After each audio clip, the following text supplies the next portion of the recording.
Part 3. They arrived at Cassie's house in the East Village only 45 minutes late.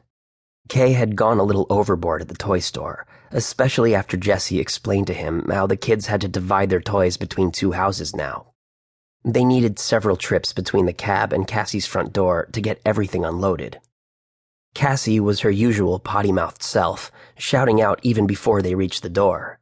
"Hey Jess, that must have been one hell of a stud you had in your bed last night, since you can't even make it to your nieces and nephew's Christmas on time. And don't you think I'll forgive you?" Jessie once again wondered if this was really his baby sister. She looked past him at Kaye, unable to recognize him behind the absolutely humongous stuffed polar bear he carried, and then leaned closer to Jessie. "You actually brought the stud?" Kaye dropped the bear and smiled.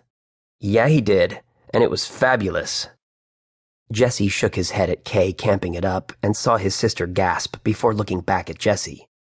"Where did you—" "He showed up at the shop yesterday evening looking lost, so I took him home," Jessie interrupted her. It was like the old days, whenever Cassie came for a visit to L.A.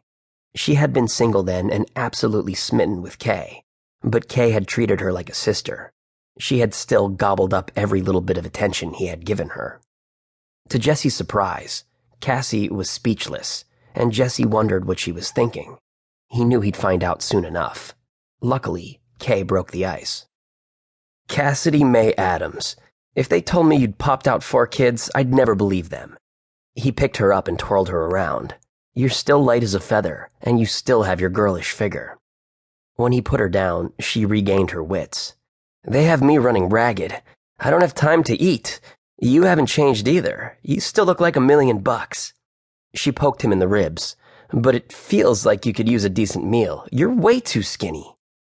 Kaye sighed dramatically, although he was still smiling as he hauled the gifts inside.